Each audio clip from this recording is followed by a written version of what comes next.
Hello and welcome to Jill Cameron Creations. Today we are going to look at coloring curly hair. I'm going to do the whole entire image and we're going to kind of zip through doing like the skin and the outfit, and then I slow down a little bit when we're doing the hair.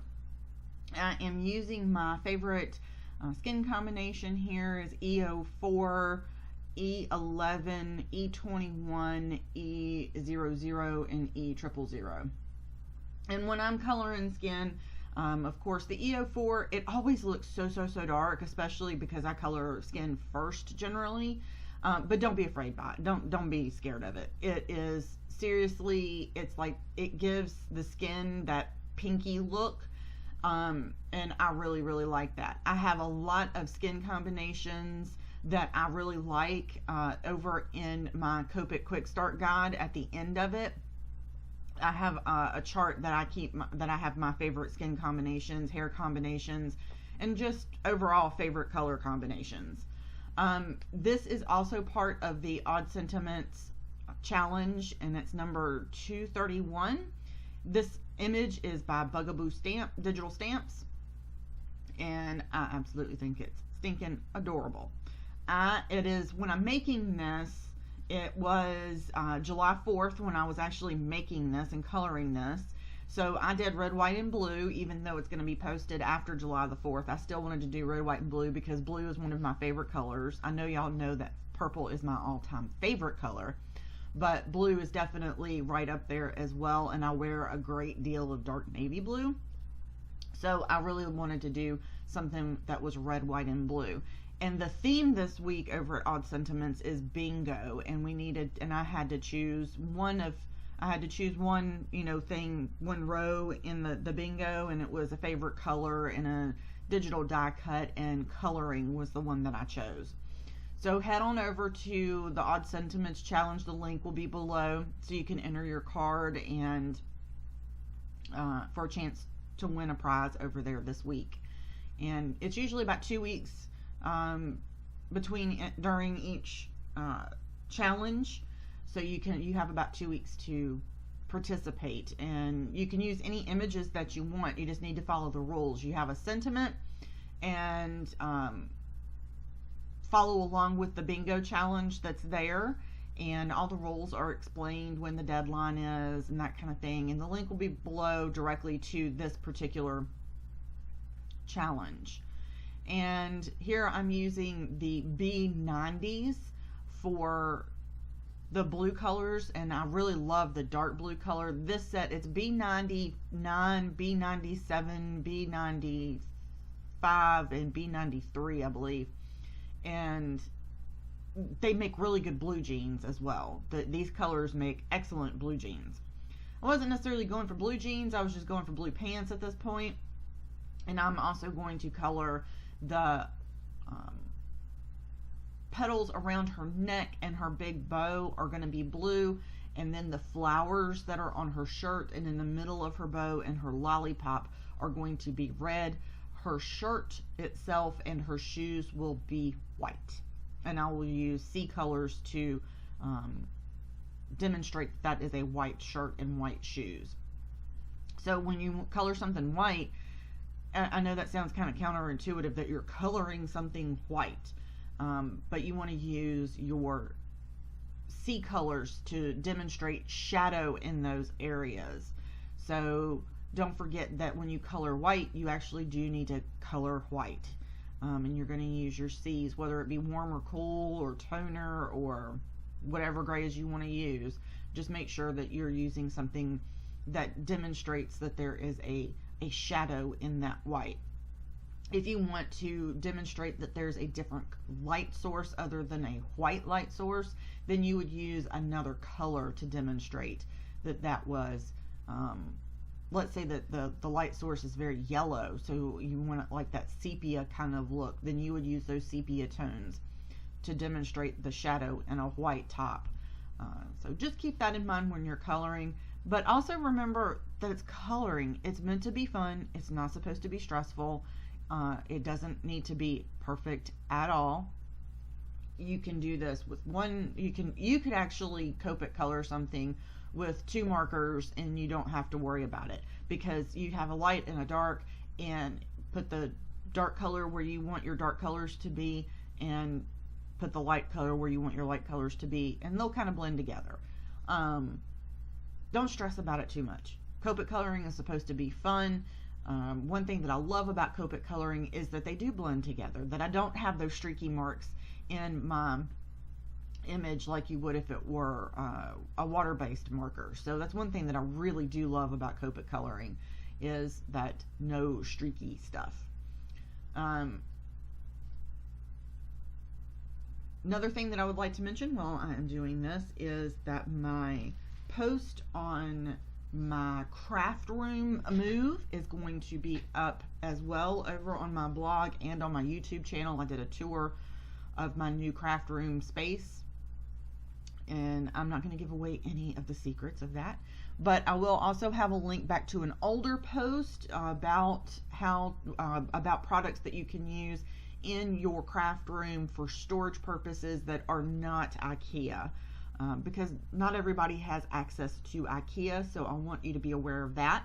Also, I mentioned a minute ago I have a Copic quick start guide. I'll link to that below as well, so you can take a look at that. And it's very, very much basic information if you've ever wondered about getting into Copic coloring, or you have a couple of Copic markers but you're not really sure about purchasing additional markers. Also give you some really, really basic color groups that you can utilize for just about anything, and some of my favorite color combinations. The one thing that you do want to remember about Copic coloring in color combinations is that everybody's favorite combinations are different, and it also is going to depend on how much of each color you put down on that paper of what they're going to look like. I can use the same set of colors in many, many different ways, like the reds that I'm using right now. I could use these in many different ways and it would look completely different, like a different shade of red every single time. And it's how much of each proportional to each other, how much of that ink I put on the paper. So what you put down on the paper, even on the blue, the skin tones, everything is going to look different, and it has nothing to do with the difference in a marker. It's how much of that ink you're actually putting on the paper. So these are just a couple general things that I want you to keep in mind when you Copic color. The other thing that I want you to keep in mind when you Copic color is, as I mentioned before, it's fun. But I also want you to pay attention to how you're holding your marker. If you're having trouble getting like fine lines on something and swish marks, or a ragged edge to blend something really well, pay attention to how tightly you're holding your marker. I am a gripper. I've mentioned that before. I choke a marker, a pen, a pencil, whatever I'm writing with or coloring with. I will choke it, and it's horrible. And Copic coloring has really allowed me to pay attention to that and back off of doing that. And when you are doing flicks of color and such, you want to be sure that you are holding that marker loosely and holding it straight up and down. Don't be holding it at an angle unless you want a fat bottom and a kind of fatter top on it on the swish mark. Just a couple things to note when you're doing your Copic coloring. As you can see here, back to the video, I am doing my white really quickly, and I put C3 as my darkest color, and then I did a C1 and a C00, and I blended everything out with that C00, and I get that washed out edge, and it looks just like shadow around her. It doesn't look like it's dirty or anything like that. And especially in the finished image, it doesn't look dirty. So now we're going to color the hair. Curly hair. You see how in the image itself, it's like the squiggle lines with the big loops in them? You're going to continue to do that. Usually when you color hair, you want to find all of those nooks and crannies and color in those nooks and crannies with the darkest color, and do that first. Not with curly hair. Curly hair, you want to have texture all over the place. So the first thing that I did was, of course, outlined the bow and the flower and put the shadow in there, because that is going to be darker. And I didn't worry about blending it out because it doesn't need to be.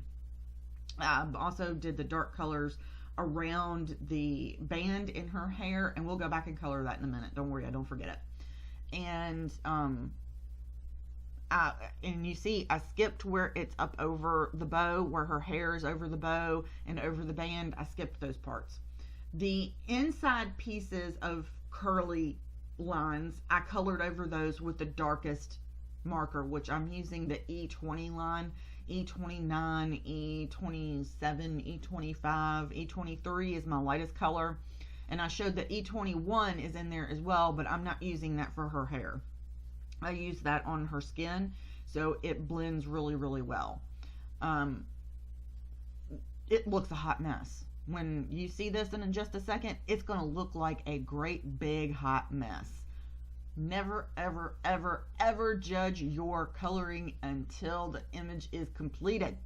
Don't think, oh my goodness, she's ruined it, it's horrible. No.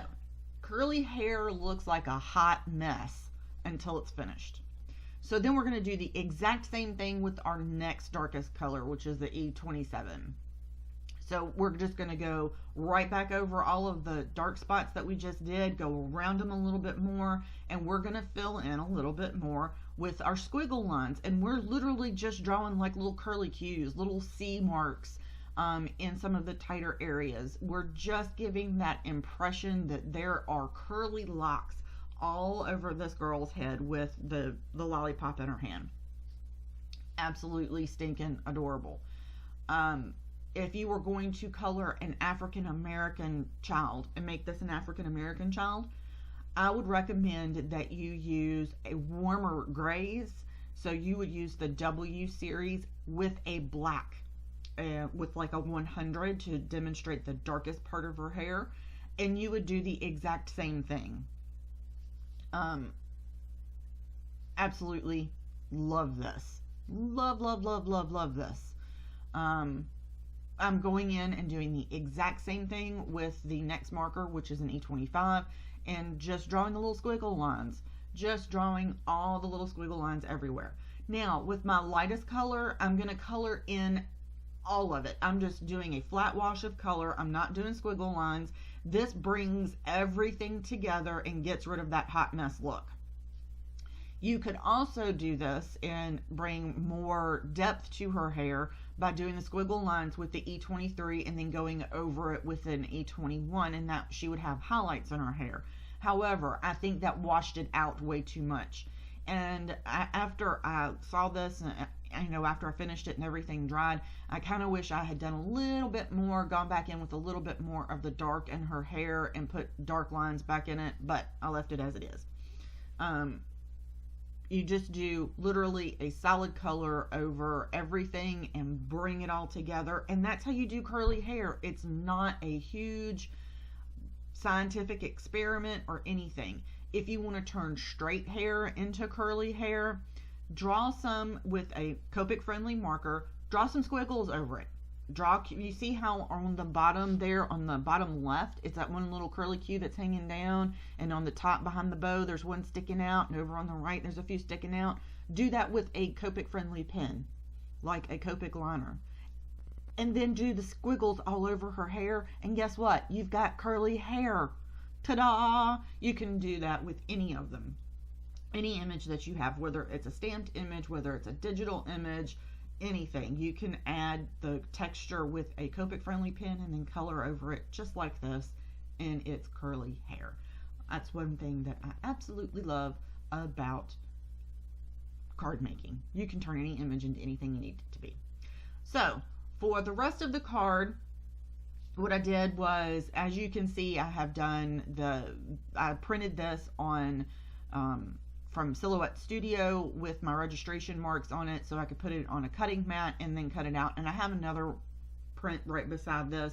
I usually go ahead and cut and print two so that I can have it later on, and I can just utilize my other image, or I'm going to stack them up, one of the two. Just depends. So I cut her out using my Silhouette Cameo so that I could get the border around it, because you know me, I don't like to fussy cut. And I ink blended the background here using a heart stencil from My Favorite Things and my makeup brushes, which I have a video coming up on that to compare ink blending tools. And I cut me some circles out as well from on my Cameo because I did not have the appropriate size circles in my dies. I added some white highlights in a couple different places, and then I thought I was going to add a red